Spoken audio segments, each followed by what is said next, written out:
Today, we're talking about something I guarantee almost every single marketplace partner has complained about probably at least a few dozen times in the last week, Kate. That is Yep. what to do when your customers won't talk to you. And I know the struggle is real. I know it's frustrating and it can be a real energy sapper. We've been there, you and I, Kate, back in the ThinkTilt hmm days. And today we're going hmm to share some ways that you can actually get in touch with your customers. Every marketplace partner we've ever spoken to, and I think we talk to a lot of partners, this is one of the top tier struggles that they have. And if you're feeling like nothing works when you try to send emails to your buyers, you're not alone. It's still, though, important that you don't give up trying to connect with more customers. So, why is it important to try to talk to your customers even when it's really hard to connect with them? Kate, you want to take us through those?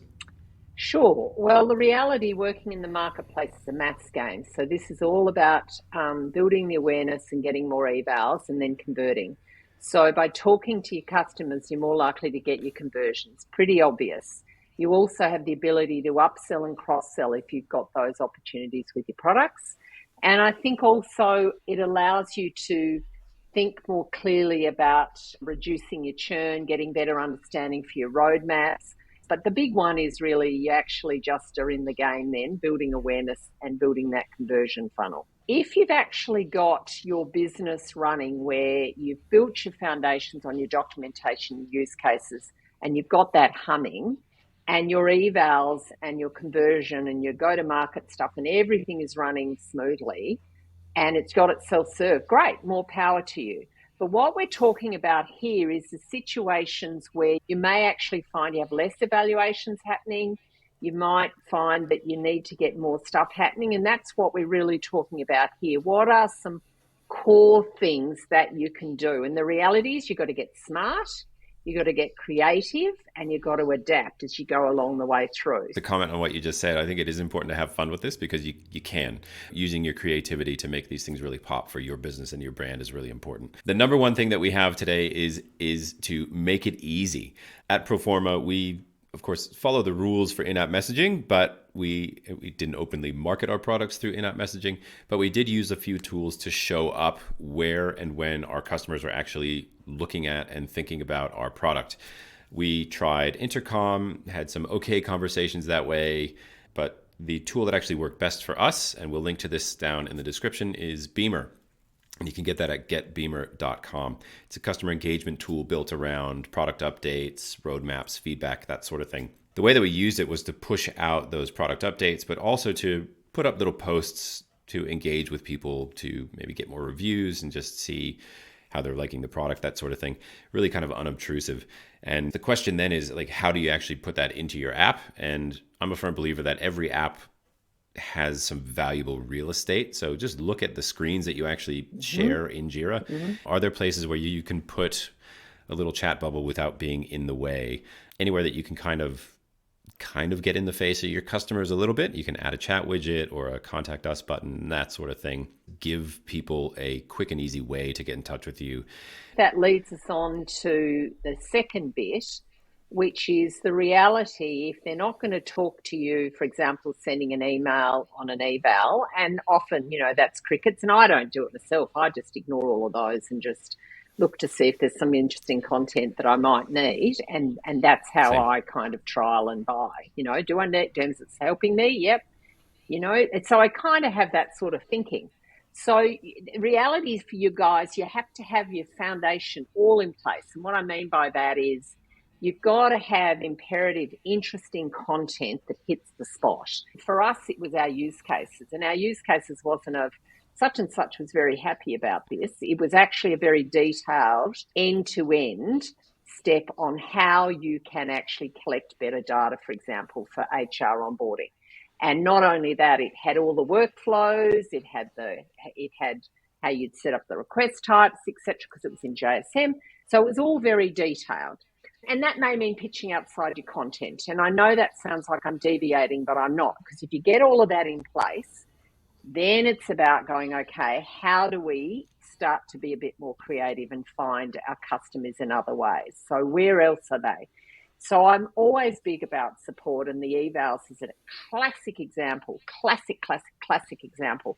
So we used to just jump on anyone who contacted us for an eval. We just jumped and literally tried to tease out a conversation with them. So we could just keep saying, have you tried this? How are you using it? Have you seen what others are doing? And then we would pump out our documentation to them. We helped them demonstrate, yes, this product is valuable. The other one is, and you might like to talk about this because solution partner stuff, Pete, what would you say in terms of how do you get yourself more visible with your solution part stuff, with your community forums, etc.? Something that we've been talking about lately between you and I is just consistently showing up in the community, answering questions, being engaged, being helpful. A lot of solution partners are pretty active in the community. That's a good way to show up and engage with them. Something else that went really well for us, actually setting up separate solution partner documentation and service desks and making it really clear that you were here to work with them. Not just treat them like another customer, make them go through the same channels, but also almost kind of put them on a pedestal a little bit, make them feel special. So I think there are ways that you can get in front of them. In-person events was always a big thing. Going to team with a list of people and companies and solution partners in particular that you wanted to get in front of and chat with. That was always a really high impact way of getting known by those solution partners. At the end of the day, they've got a job to do. They're busy. So you're just finding creative ways to get in front of them and show them value. How can you help their customers and ultimately help them service their customers better? Let's move on to number 3, reviews. Boy, did you make those review stuff work for us, Pete. Talk to us about what you did. Well, this is actually, I think, fairly simple and quick, but something that I'm not sure where the inspiration for this came from, but review pages on marketplace listings are probably one of the most highly trafficked pages that you're going to get on your listing page because everyone is looking for those trust signals. I look at the reviews to see what people are saying. What do they like about it? What don't they like about it? And there's so much opportunity there as the vendor to respond to every comment, be gracious if it's not necessarily positive, be thankful if it's a positive review. But in those reviews, you're getting feedback. What do people really like about your product? And those are signals to other buyers or potential buyers, what they may also like about your product. So what we did with Proforma was to respond to every single comment and review, and then B, take whatever was in that initial review, the comment from the reviewer, and just sort of turn it back around to them, offer more. If they were talking about our use cases, like here's a link to our use cases to explore more. If they were talking about specific features, it was here's a link to our documentation talking about how you can use conditional logic in your forms. And just using it, almost every response to a review was like a mini billboard for a feature or something that we were doing. And I think it's often overlooked. But to me, this is like one of the sneakiest, fun ways to get your messaging out there in front of people where they're going to be looking if they're considering your product. And nothing like also leaving a question, because that's a good way to get an answer. In support, in forums, in your community stuff, and it's things like, have I covered off what you need? What do you think? Have you got any other ideas? All that sort of stuff. It's just about trying to get some sort of stickiness. Let's go to number 4. And we're going to talk incentives. Now, this really was your baby. And for my money, I used to just think, what the hell? But over to you. Tell us more. Well, this is one of those things that you can't believe is going to work, but then it does. Yeah. We gave away swag, and we offered up swag. We offered Amazon gift cards. I think we donated to some charities on behalf of customers. But the thing that really got people talking to us, leaving reviews, engaging with us across platforms was swag, right? And it was Proforma swag. We gave away hoodies, tote bags, socks. I still have a pair today. My wife absolutely hates it when I wear them, which is now why I wear them. And we actually had, believe it or not, Proforma undies, which we called Performas.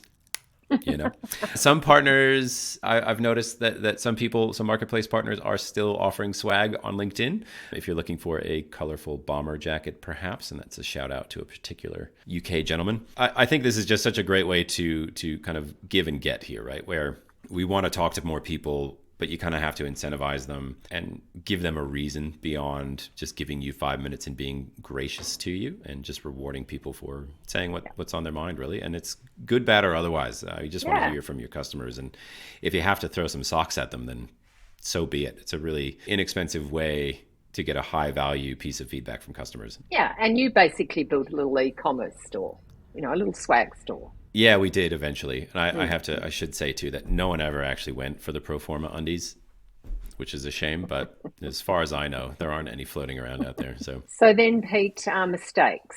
What do you think was some of our common mistakes? I've got two. I think one of them was, and still is, don't be in a hurry. A lot of this stuff does take time to work, especially when we're talking about engaging with solution partners. Know your audience. How busy are they? Just be respectful of that, but also be patient and don't give up. I think that's the biggest thing. So don't rush it. It will take time, but once you get going and you get momentum, and that includes everything from offering socks to showing up at events, all that sort of stuff. It will take off if you just keep at it and have a bit of fun with it. The other one I've got here is not investing time and focus into it. It's easy to try things once. This is kind of like a continuance of the don't be in a hurry. It's easy to try something once, decide didn't work, did work, move on. There are lots of opportunities to engage with customers, despite the fact that it feels really difficult. Come up with a hypothesis. If we offer socks, will we get more reviews? That sort of thing. Just test these things, refine them over time. They will start to perform for you. So we've got some additional resources. Atlassian customers are often on the community, and we've talked about that a few times today. And I think Atlassian has recently kicked off what they're calling App Central on the community. So we've got a link to App Central on the community. And then also Atlassian has published a guide called Getting the Most Out of the Atlassian Community for Partners, and an introduction to what App Central is and how you, as a marketplace partner, can go on there and engage. And I believe it has pretty detailed sort of do's and don't do's for how you can get on there and engage with customers. But I think it's a cool little initiative, and we'll link to that down below the video. So, what's our one takeout on all of this, Pete? If I had to distill it down, I would say don't give up. Just because one thing doesn't work, it doesn't mean nothing will. It's worth talking to your customers. What would you say? What's one key takeaway for you? Just keep experimenting, because it can be a bit deflating, but Yeah. it doesn't have to run your entire week, but just keep experimenting on a bit by bit basis. Yeah. That's a good point. You've made this point in a few of the videos now, and it comes up often that you do have to block time, make a point of doing it, and invest the time. Suck it up, put it on the calendar, and honor it when it shows up as a reminder that you're going to spend an hour trying to get in touch with your customers. It's worth it. Okay, I've got a call to action for you. If you're an Atlassian Marketplace partner, we want to know, what are you and your team struggling with or wrestling with right now? Are there questions that you have about talking to your customers, getting seen, and making solution partners aware that you even exist? And trust me, I know the feeling very well. How can we help? We'd love to hear from you. Please put in the comments below any topics or anything that you want to hear us sort of talk about. If we can share experiences on that, we definitely would be happy to do it. If you'd rather reach out privately, I'll include a link down below in the description to reach out directly to myself and Kate. We would love to hear from you.